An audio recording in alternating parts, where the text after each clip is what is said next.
Hi everyone, Mark Fox here. At day 6 of my 40-day challenge, 40 pounds in 40 days. And day 6 I thought to myself, what I'll do is a video each day rather than writing an article every day. And then I can add in extra information for those of you that like to go in and read perhaps the science around some of the stuff that I'm talking about. So I need to backtrack a couple of days because I only did videos for the first 3 days. So this is what my article would have been about on day 4, which is my diet. And for my diet, a lot of you are going to be thinking 40 pounds in 40 days, you need to be drastic. Well, you don't. That's not entirely true. There's a couple of tricks along the way, which I'll go into later on throughout the program. But for now, what you need to know is that I'm going to be carb cycling. And carb cycling / calorie cycling is where I will be alternating my carbohydrate intake throughout the week. I'm going to be doing it very simple, high days and low days. I have a higher carb day on my training days and a lower carb day on my non-training days. Now, the reason I go with higher carb on my training days is two. One, post-workout, I want to spike my insulin and to drive nutrients into my muscles, replenish glycogen.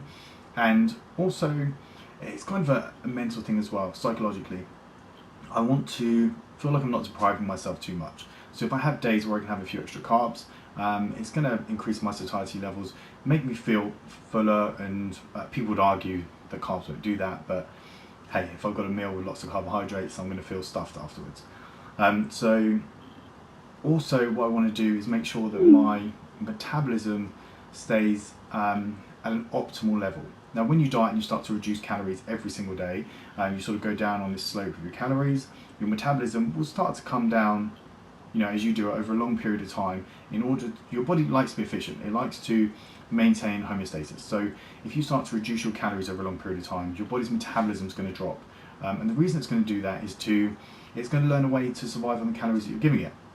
So by cycling your carbohydrates up and down across the week, cycling your calories up and down across the week, it means that your metabolism, as it starts to drop, it's going to get some carbs and some extra calories, it's going to go back up.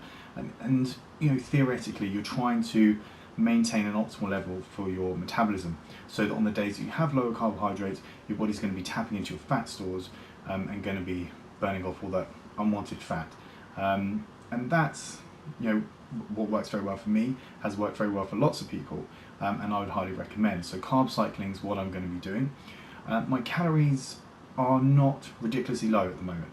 We're talking 2,000 calories on a training day and 1,700, 1,800 calories on a non-training day. And the only difference there is the drop in carbohydrates. On my non-training day, I'm having about 84, 85 grams of carbohydrates. On my training day, I'm having around about 135 to 140 grams of carbohydrates. These carbs that I'm getting are really fibrous carbs. So we're talking about lentils, chickpeas, oats, that type of thing, shooting for about 30 grams of fiber every single day, which might sound huge to some of you, but it's going to have a massive, massive impact on your gut health and on your body's thermogenic effect when eating food.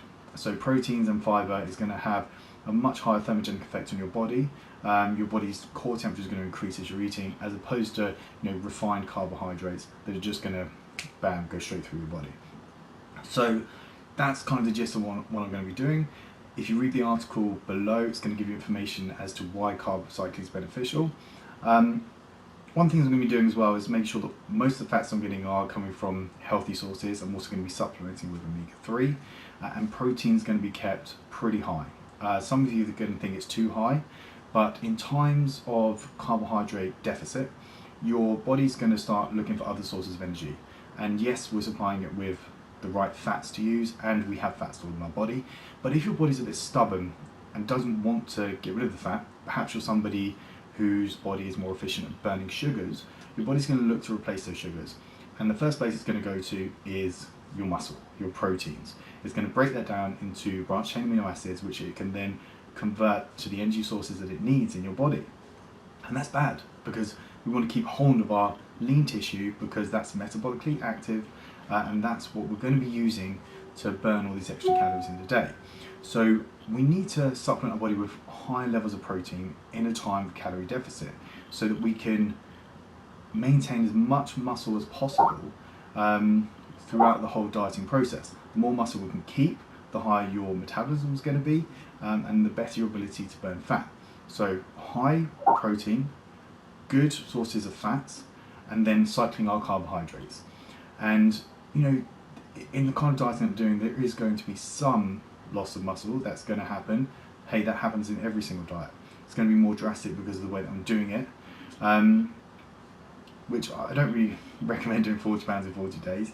But the whole point of this is to show you that if you want to do it, you can do it. Anything is possible as long as you make the decision, commit to it, and 40 days is nothing at all. You know, you look back in years to come, 40 days, it is nothing, is it?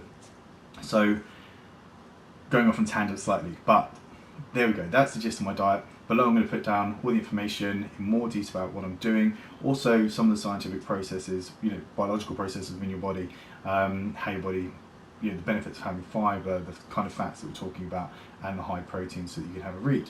If you have any questions, just hit me up on Facebook or Twitter, or feel free to drop me an email. Make sure you subscribe, and I'll keep you updated with my progress. Thank you.